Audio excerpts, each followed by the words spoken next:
देश के गृह मंत्री अमित शाह, जिनको बीजेपी चाणक्य के तौर पर प्रोजेक्ट करती है, लेकिन आप देखिए कि अमित शाह जी ने क्या बयान दे दिया और अब उनका ही बयान कहीं बीजेपी पर बैकफायर ना कर जाए, यह बहुत बड़ा सवाल है। और दूसरी तरफ प्रशांत किशोर ने प्रेस कॉन्फ्रेंस के अंदर बाकायदा, तस्वीर देखिए आप जरा, बाकायदा अमित शाह के फोटो लहराते हुए कहा कि कैसे हमारे उम्मीदवारों को बंधक बनाया जा रहा है, डरा। यूं तो बिहार चुनाव से पहले प्रधानमंत्री नरेंद्र मोदी जी को लेकर काफी बड़े दावे किए जा रहे हैं, लेकिन गृह मंत्री अमित शाह बार बार जो बयान दे रहे हैं उससे कहीं ना कहीं प्रधानमंत्री नरेंद्र मोदी जी फंसे हुए नजर आ रहे हैं। अब देखिए किस तरह की बात कही जा रही है कि गृह मंत्री अमित शाह ने पूरी तरह से कसम खा ली है कि मोदी जी की सरकार गिरा कर ही रहेंगे। ये बात कही जा रही है गृह मंत्री अमित शाह के लिए। दोस्तों, अमित शाह का दाव कहीं उल्टा ना पड़ जाए, इस तरह की बात भी कही जा रही है। मोदी जी के बुरे दिन शुरू हो चुके हैं। हमारे साथ वरिष्ठ पत्रकार मौजूद है धर्मेंद्र सिंह, आप पहले इस रिपोर्ट को देखिए। देश के गृह मंत्री अमित शाह, जिनको बीजेपी चाणक्य के तौर पर प्रोजेक्ट करती है, लेकिन आप देखिए कि अमित शाह जी ने क्या बयान दे दिया और अब उनका ही बयान कहीं बीजेपी पर बैकफायर ना कर जाए, यह बहुत बड़ा सवाल है। और दूसरी तरफ प्रशांत किशोर ने प्रेस कॉन्फ्रेंस के अंदर बाकायदा, तस्वीर देखिए आप जरा, बाकायदा अमित शाह के फोटो लहराते हुए कहा कि कैसे हमारे उम्मीदवारों को बंधक बनाया जा रहा है, डराया जा रहा है, धमकाया जा रहा है ताकि वो नॉमिनेशन ना कर पाए। जन स्वराज के एक उम्मीदवार का फोन स्विच ऑफ आता है और उसके बाद में अमित शाह पूरे दिन, ये प्रशांत किशोर ने कहा कि पूरे दिन उनको अपने साथ रखा ताकि वो नामांकन ना कर पाए। मतलब अमित शाह जी की ये स्थिति है, या फिर यूं कहें कि प्रशांत किशोर की इतनी तगड़ी मजबूत दावेदारी है कि अमित शाह जी को उनके उम्मीदवार को पूरे दिन घुमाना पड़ता है। इस बात को समझेंगे, लेकिन उससे पहले जरा उस बयान पर बात कर लेते हैं जो बयान अमित शाह जी ने दिया। दरअसल ये देखिए, अमित शाह जी अभी एक कार्यक्रम में थे और एक कार्यक्रम में उनसे सवाल पूछा गया कि क्या आप इस मंच से ये कह सकते हैं कि बिहार से जो पलायन होता है वो रुक जाएगा, बिहार में अब फैक्ट्री लगेंगी, रोजगार के साधन उपलब्ध होंगे, ये सवाल जो उनसे पूछा गया था। और इस सवाल का जवाब उन्होंने क्या दिया, जवाब आप सुनिए जरा गौर से। वीडियो में दिखा नहीं सकता हूं कॉपीराइट की वजह से, लेकिन वो जवाब क्या दे रहे हैं जरा सुनिए। उनका जवाब कुछ ऐसा था कि बिहार में भूमि की कमी है। अब जरा बताइए, बिहार छोटा प्रदेश है, बड़ा प्रदेश है, या बिहार में इतनी भूमि भी नहीं है कि कोई फैक्ट्री नहीं लग सकती है? अमित शाह जी ने कहा कि बिहार में भूमि की कमी है, ये अमित शाह जी ने कहा। और इसके बाद में उन्होंने कहा कि कोई भी फैक्ट्री या कोई भी बड़ी इंडस्ट्री चाहिए तो उसके लिए बड़ी भूमि भी चाहिए, इसलिए बिहार में बड़ी इंडस्ट्री लगाना वो संभव नहीं है या उसके लिए परेशानियां हैं। हम बिहार को एआई का हब बनाएंगे। अब यहां पर दो बातें समझिए आप। पहली बात तो ये कह रहे हैं कि बिहार के अंदर भूमि की कमी है, भूमि की कमी है, बड़ी इंडस्ट्री नहीं लग सकती है। क्या ये व्यवहारिक तौर पर आपको ठीक लगता है? क्या बिहार में 5-7 ग्राम पंचायतें, 10 ग्राम पंचायतें अगर एक साथ आए, अगर ग्राम सभा की जमीन दें, तो क्या इतनी जमीन भी नहीं होगी कि वहां पर एक फैक्ट्री लग सके? या 5-7-10 गांव जो है वो बिहार के लिए क्या वो जमीन नहीं जुटा सकते हैं? क्या सरकार के पास में जमीन नहीं है? सरकार के पास में भी जमीन होती है, और सरकार वैसे भी तो लीज पर एयरपोर्ट, पोर्ट, दुनिया भर की चीजें बनी बनाई का हब। अडानी साहब को आप देखिए कि नई दिल्ली का रेलवे स्टेशन वो लीज पर मिल गया, और बहुत सारी चीजें वो लीज पर मिली हुई है। कई एयरपोर्ट जो दनादन तरीके से चल रहे थे, जो बम्पर कमाई कर रहे थे, प्रॉफिट में थे, बने बनाए थे, सब कुछ था, वो लीज पर मिल गए। तो मतलब बना बनाया स्ट्रक्चर, जो सालों का स्ट्रक्चर है, सरकार का स्ट्रक्चर है, बड़ा ढांचा है जिसको सरकार ने तैयार किया सालों पहले, जो पॉपुलर है, जो पैसा दे रहा है, इनकम दे रहा है, उसको आप लीज पर दे देंगे। और जहां जमीन से जाकर के चीजों को तैयार करना है, वहां पर आप कह रहे हैं जमीन नहीं है, भूमि नहीं है। ये किस तरह की बात है? और दूसरी बड़ी बात, वो कह रहे हैं एआई का हब बना देंगे। अब जरा ये बात भी समझिए आप। एक तरफ बिहार में आप शिक्षा को लेकर के, गरीबी को लेकर के बार बार जो है वो ये कहते हैं, खुद मुख्यमंत्री कहते हैं कि बिहार को राज्य का दर्जा मिलना चाहिए। यानी शिक्षा उस लेवल की नहीं है कि बिहार जो है वो बहुत प्रगति कर पाए या बिहार के लोग वो सक्षम तरीके से नौकरी कर पाए। हालांकि बिहार से आगे सही दे देंगे, लेकिन वो वही निकलते हैं जो घर परिवार से सक्षम है या फिर बहुत जमीन नहीं जनूनी है, कोई वो भी नहीं है है। तो वो निकल पाता है। सामान्य तौर पर आदमी नहीं निकल पाते। तो दो बड़ी बातें हैं यहां पर। एक तरफ आप जमीन की बात कह रहे हैं तो जमीन की बात कितने गले उतरती है आप लोग बताइए। दूसरी तरफ आप कह रहे हैं कि एआई का हब बना देंगे। अब एआई का हब बनाने के लिए ऐसा तो नहीं है कि बिहार के आदमियों के ऊपर जादू की छड़ी घुमाई जाएगी और वो सब जो है उनकी ब्रेन वो ऐसी हो जाएगी कि वो एआई के अंदर झंडे गाड़ देंगे।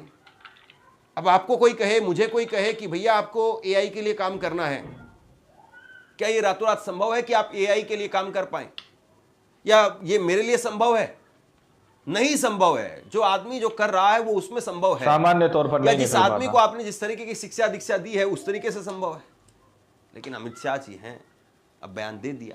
अब इनके बयान को लेकर के राजनीति भी हो रही है, बयानबाजी हो रही है। तेजस्वी यादव ने कहा कि 20 साल बिहार में सरकार चलाने के बाद भी गृह मंत्री बहाने बना रहे हैं कि फैक्ट्री तो गुजरात में ही लगेगी, AI के अंदर झंडे गाड़ रहे लेकिन हैं। वहां लेबर बिहार की होगी, बिहारी अब इनके झांसे में नहीं आएंगे।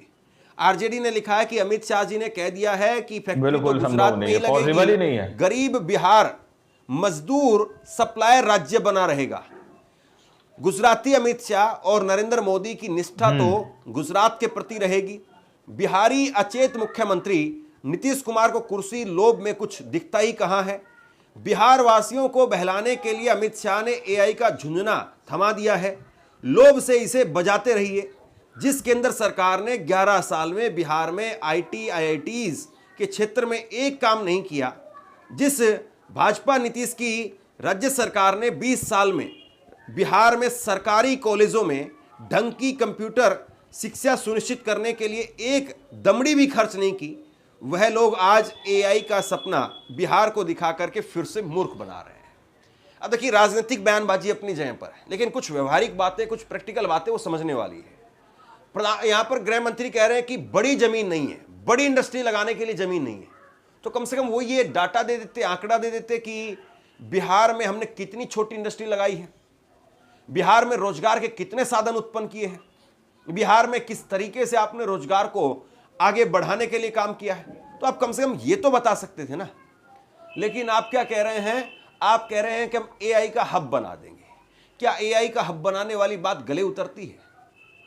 अब सबसे बड़ा सवाल यह है इसमें कि क्या जो बिहार में दबा कुचला या बिहार में जो पिछड़ा है, गरीब है, क्या जो देख रहा था कि चलिए कम से कम अब जाकर के उसके अच्छे दिन आ जाएंगे। हालांकि अच्छे दिन की बात 2014 से हो रही है और 2014 से ही बीजेपी को बिहार में बम्पर तरीके से सांसद मिलते रहे हैं। बिहार में बीजेपी की डबल इंजन की नीतीश के साथ सरकार चलती रही, सिर्फ 17 महीने छोड़ करके। 11 साल में से सिर्फ 17 महीने ऐसे रहे जहां पर उनकी सरकार नहीं रही, वरना डबल इंजन की सरकार चलती रही। तो अब सवाल यह है, और सवाल यह भी है कि जो बीजेपी का कट्टर रुक समर्थक जाएगा क्या? वो गरीब है, वो पिछड़ा है, और वो ये देख रहा है कि बीजेपी की अगर सरकार आ जाए, नीतीश की सरकार है इसलिए शायद उसको रोजगार नहीं मिल पा रहा है, बीजेपी की अगर सरकार आ जाए तो उसको रोजगार मिल जाएगा। तो क्या वो ये देख रहा है कि बीजेपी की सरकार आ भी गई तो रोजगार दे पाने में कामयाब है, या वो रोजगार के नाम पर कह रही है भूमि की कमी है, जमीन की कमी है?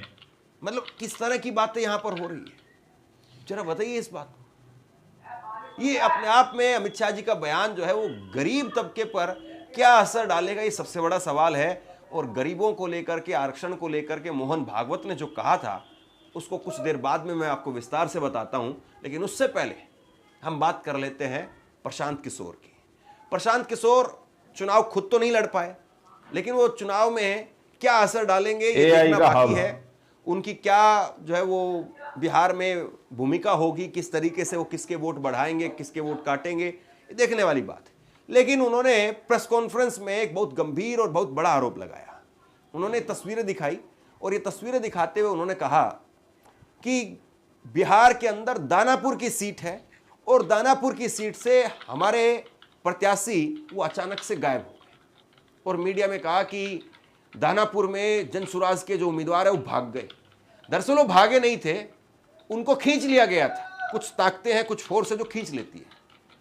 यहां पर प्रशांत किशोर ने कहा कि दानापुर में हमारे जो उम्मीदवार थे अखिलेश, जिनको मुटुर शाह कहते हैं, अखिलेश मुटुर शाह, वो अमित शाह के साथ में थे, उनका फोन बंद था और यहां पर बोलिए, बीजेपी इस पर ने मिल गया। अपने बड़े कद्दावर नेता को उतारा है, राम कृपाल को। अब राम कृपाल को जिताने के लिए, फेमस है राम कृपाल, और उनको जिताने के लिए बीजेपी को इतना सब कुछ करना पड़ रहा है। उसको आप लीड पर दे और क्या देंगे। वाकई प्रशांत किशोर के कैंडिडेट वहां पर विनिंग कंडीशन में थे, या फिर जमीन नहीं है, कुछ भूमि नहीं है। 5,000 10,000 वोट काटने की कंडीशन में थे? क्या वजह रही? सुनिए जरा प्रशांत किशोर को। दानापुर में महागठबंधन की ओर से एक सज्जन जो चुनाव लड़ते हैं, उनकी छवि एक बड़े बाहुबली अपराधी प्रवृत्ति के नेता के तौर पर है, जो अभी जेल में है। और फिर भी वहां भाजपा जब लड़ती है तो इनके पास बताने के लिए कुछ नहीं है, सिर्फ ये डराते हैं कि भाई हमको वोट दे दो, नहीं तो जो सज्जन राजद से जीतते हैं वो आ जाएंगे, आपका जीना हराम कर देंगे। तो इस बार दानापुर की जनता ने ये तय किया था कि भैया उनसे डर के हम लोग भाजपा को वोट नहीं देना सामान्य चाहते। तौर पर नहीं निकल और पाता। दानापुर के सारे व्यवसायी एक साथ बैठकर उन्होंने ये तय किया कि भाई कोई भी जीतता है, सबसे ज्यादा खामियाजा, सबसे ज्यादा दिक्कत दानापुर में बिजनेस व्यापार करने वाले लोगों को होती है। वहां के जो दोनों ओर के बाहुबली नेता हैं वो उनको परेशान करते हैं। तो वहां के लोग यहाँ आए, मेरे साथ उनकी 3 राउंड 4 राउंड बैठकें हुई और सबने मिलकर आपस में से एक राजनीतिक व्यक्ति बिल्कुल संभव नहीं है, पॉसिबल ही नहीं है। उनका नाम अखिलेश है, वैसे बोलचाल की भाषा में उनका नाम मुटुर शाह है। दोस्तों, आप लोगों ने इस वीडियो को शुरू से आखिर तक देखा। जिस तरह से गृह मंत्री अमित शाह ने यहाँ पर बयान दिया, उसके आधार पर यह सवाल पूछा जा रहा है, क्या गृह मंत्री अमित शाह ने कसम खा ली है कि मोदी जी की सरकार, मोदी जी की कुर्सी गिरा कर रहेंगे? अब ये सवाल दोस्तों उठने लगे हैं कि आखिर क्या कुछ खबर बिहार के अंदर है, क्योंकि एक तरफ गृह मंत्री अमित शाह जिस तरह की बात कहते हुए नजर आ रहे हैं कि बिहार के अंदर भूमि की और जमीन की कमी है दोस्तों, जिसकी वजह से वहां पर कोई इंडस्ट्री नहीं लगा जा सकती। एआई का हब लाने की बात गृह मंत्री अमित शाह कर रहे हैं, यानी कि एआई का हब वहां पर लाया जाएगा। तो अब जरा सोचिए, धर्मेंद्र सिंह ने विवादित सवाल उठाया, जो जहां पर एआई की नॉलेज ही नहीं है लोगों को, तो उनके लिए एआई का हब वहां पर बनाने की जरूरत क्या है? तो अब ये दावा किया जा रहा है कि कहीं ये बैकफायर जो है मोदी जी को ऊपर ना हो जाए गृह मंत्री अमित शाह का, क्योंकि एक तरफ रोजगार देने की बात गृह मंत्री अमित शाह जो है इस बात को कहते हुए नजर आ रहे हैं कि रोजगार वहां पर किस तरह से दिया जाएगा। अब आप लोगों ने इस रिपोर्ट को देखा सुना, आप लोग इस रिपोर्ट के बारे में क्या सोचते हैं, क्या समझते हैं? अपनी राय कमेंट सेक्शन में जरूर दीजिएगा। मिलते हैं अगली वीडियो में, जब तक के लिए जय हिंद, जय भारत।